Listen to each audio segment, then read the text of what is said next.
എല്ലാവർക്കും ഫാർമാടെക് മരുന്നറിവുകളിലേക്ക് സ്വാഗതം. ഇന്ന് ചർച്ച ചെയ്യുന്നത് എബോള വൈറസ് രോഗത്തെക്കുറിച്ചാണ്. ആദ്യമായി തന്നെ പറയട്ടെ, എബോള വൈറസ് ഇന്ത്യയിൽ ഇതുവരെ റിപ്പോർട്ട് ചെയ്തിട്ടില്ല. മാത്രവുമല്ല, കേന്ദ്ര ആരോഗ്യ മന്ത്രാലയത്തിൻ്റെ റിപ്പോർട്ട് പ്രകാരം ആരെങ്കിലും തെറ്റായ വിവരങ്ങൾ പ്രചരിപ്പിച്ചാൽ അവർക്കെതിരെ ശക്തമായ നടപടിയെടുക്കും എന്നും അറിയിച്ചിട്ടുണ്ട്. അതിനാൽ നാം ആരും നിലവിൽ ഭയപ്പെടേണ്ട ആവശ്യമില്ല. എന്താണ് എബോള വൈറസ് ഡിസീസ് എന്ന് നോക്കാം. ഇതിൻ്റെ പഴയ പേര് എബോള ഹെമറേജിക് ഫീവർ എന്നാണ്. അതായത് എബോള ഹെമറേജിക് ഫീവർ, രക്തസ്രാവത്തോടു കൂടിയ പനി എന്നാണ് ചുരുക്കപ്പേര്. ഇത് മനുഷ്യനെ പൂർണ്ണമായും നശിപ്പിക്കുന്ന ഒരു രോഗമാണ്. എന്നാൽ ഇപ്പോൾ ചികിത്സകളൊക്കെ കൂടുതൽ അഡ്വാൻസ് ആയിട്ടുണ്ട്. അതുകൊണ്ട് തന്നെ ജാഗ്രത പാലിക്കുക എന്നുള്ളതാണ് ആമുഖമായി പറയാനുള്ളത്. ആദ്യമായി ഈ രോഗം കണ്ടെത്തുന്നത് 1976 രണ്ട് സ്ഥലങ്ങൾ ഒരുപോലെയാണ്. ഒന്നാമതായി സുഡാനിലുള്ള നെസ്ര എന്ന് പറഞ്ഞ സ്ഥലത്തും, രണ്ടാമതായി റിപ്പബ്ലിക് ഓഫ് കോങ്കോയിലുള്ള യാംബു എന്ന സ്ഥലത്തുമാണ് ഇത് കണ്ടെത്തിയത്. ഈ യാംബുവിൽ കണ്ടെത്തിയ എബോള നദിയുടെ തീരത്താണ് ഈ രോഗം രണ്ടാമതായി കണ്ടെത്തുന്നത്. അതുകൊണ്ടാണ് ഈ രോഗത്തിന് എബോള എന്ന പേര് വരാൻ കാരണം. ഈ എബോള വൈറസ്, എബോള എന്ന് പറഞ്ഞാൽ ഒരു യാംബുവിലുള്ള ഒരു നദിയുടെ പേരാണ് എബോള. പ്രധാനമായും ഈ രോഗം, എബോള വൈറസ് പകരുന്നത് ഈ രോഗം ബാധിച്ച ജീവിച്ചിരിക്കുന്നതോ മരിച്ചതോ ആയ ജീവജാലങ്ങൾ, മനുഷ്യരാകാം മൃഗങ്ങളാകാം, അവരുടെ രക്തത്തിൽ നിന്നോ രക്തസ്രവങ്ങളിലൂടെയാണ്. ഒന്നില്ലെങ്കിൽ രക്തത്തിൽ നിന്നോ അല്ലെങ്കിൽ മറ്റ് ശരീരസ്രവങ്ങളിലൂടെയോ, അല്ലെങ്കിൽ ഈ രോഗം ബാധിച്ച രോഗികളിൽ ഉപയോഗിച്ച സൂചിയോ അല്ലെങ്കിൽ കണ്ടാമിനേറ്റഡ് ആയിട്ടുള്ള മറ്റ് വസ്തുക്കളിലൂടെയോ ഈ രോഗം മനുഷ്യരിലേക്ക് പകരാം, മൃഗങ്ങളിൽ നിന്നും പകരാം. പ്രധാനമായും ഈ രോഗത്തിൻ്റെ വളർച്ചാകാലം എന്ന് പറയുന്നത് 2 മുതൽ 21 ദിവസം വരെയാണ്. ഈ വൈറസ് നമ്മുടെ ശരീരത്തിൽ പ്രവേശിച്ചാൽ 2 മുതൽ 21 ദിവസം വരെയാണ് വൈറസിൻ്റെ ഇൻക്യുബേഷൻ പീരീഡ്, വളർച്ചാ പീരീഡ് എന്ന് പറയുന്നത്.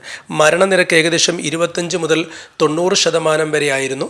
മുമ്പ് 90%-ൽ കൂടുതൽ മരണനിരക്കായിരുന്നു. പക്ഷേ ഇപ്പോൾ ചികിത്സാ സംവിധാനങ്ങൾ കൂടിയത് കൊണ്ട് 25 മുതൽ 90% വരെ. എന്നാലും മരണസാധ്യത കൂടുതലുള്ള ഒരു ഔട്ട് ബ്രേക്ക് പോലെ, നമുക്ക് കോവിഡ് പോലെ തന്നെ മരണം വളരെയധികം സാധ്യതയുള്ളൊരു വൈറസാണ് എബോള. ഇതിൻ്റെ പ്രധാനപ്പെട്ട രോഗലക്ഷണങ്ങൾ നാം കണ്ടെത്തുന്നത്, പ്രധാനമായും ഈ രോഗി അല്ലെങ്കിൽ ഒരു രോഗലക്ഷണവുമായി വരുന്ന ആൾ സഞ്ചരിച്ചായ അദ്ദേഹത്തിൻ്റെ ട്രാവൽ ഹിസ്റ്ററി നോക്കിയിട്ടാണ് അദ്ദേഹത്തിന് എബോളയാണോ അല്ലെങ്കിൽ ഇത്തരത്തിലുള്ള രോഗലക്ഷണങ്ങളുമായി വരുന്നവരെ തീർച്ചയായും അത് പരിശോധിക്കേണ്ടതായിട്ടുണ്ട്. പ്രധാനപ്പെട്ട രോഗലക്ഷണങ്ങളെന്ന് പറഞ്ഞാൽ പനിയോട് കൂടിയ രക്തസ്രാവമാണ് ഒരാളുടെ ശരീരത്തിൽ നിന്ന്. ഇപ്പോൾ പ്രധാനമായും കണ്ണിൽ നിന്നൊക്കെ, കണ്ണൊക്കെ ചുവന്നടിച്ച് കണ്ണിൽ നിന്നൊക്കെ രക്തസ്രാവം ഉണ്ടാകുക. അതുപോലെ ശരീരത്തിന് നമുക്ക് പ്രത്യേകിച്ച് കാരണങ്ങളൊന്നുമില്ലാതെ രക്തസ്രാവം ഉണ്ടാകുക. അതുപോലെ പനി, ശരീരം ചുവന്ന് തടിക്കൽ, ശരീരവേദന, അതുപോലെ തന്നെ മസിലുകൾക്കൊക്കെ ശക്തമായ വേദന, ഛർദി, തലവേദന, വയറുവേദന, വയറിളക്കം തുടങ്ങിയ കാര്യങ്ങളൊക്കെ ഉണ്ടെങ്കിൽ അവരെ ഒബ്സർവ് ചെയ്യണം. അതിൽ തന്നെ പ്രധാനപ്പെട്ട കാര്യങ്ങളെന്ന് പറഞ്ഞാൽ കണ്ണിൽ നിന്നുള്ള രക്തസ്രാവമാണ്. അത് വളരെ പ്രധാനപ്പെട്ട ഒരു രോഗലക്ഷണം തന്നെയാണ്.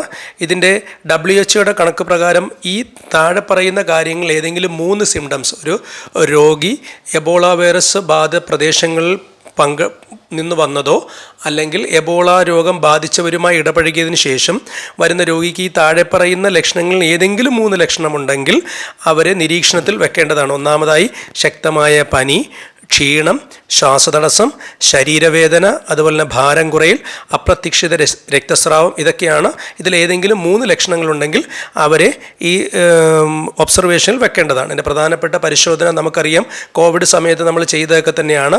PCR, IgM, അതുപോലെ എലീസ ടെസ്റ്റ്, ഇതൊക്കെയാണ് ഇതിൻ്റെ പ്രധാനപ്പെട്ട പരിശോധന. ഇതിൻ്റെ ചികിത്സ എന്ന് പറഞ്ഞാൽ ആൻറ്റിവൈറൽ ഡ്രഗുകളാണ്, അതുപോലെ തന്നെ ആൻറ്റിബോഡീസാണ്. ആൻറ്റിവൈറൽ ഡ്രഗുകളുമാണ്. അതിനേക്കാൾ ഉപരിയായിട്ട് മറ്റുള്ളവരിലേക്ക് പകർത്താതിരിക്കാൻ വേണ്ടി നമ്മൾ കണ്ടെയ്ൻമെൻറ്റ് സോണായിട്ട് നമ്മൾ തന്നെ സുരക്ഷിതരായിട്ട് നമ്മളെ പ്രത്യേകം ഐസൊലേറ്റ് ചെയ്ത് നിൽക്കുക എന്നുള്ളതാണ് ഇതിൻ്റെ പ്രധാനപ്പെട്ട സംരക്ഷണ മാർഗം. കൂടുതൽ ഇൻഫർമേറ്റീവായ വീഡിയോകൾക്കായി ചാനൽ സബ്സ്ക്രൈബ് ചെയ്യുക, ലൈക്ക് ചെയ്യുക, കമൻറ്റ് ചെയ്യുക.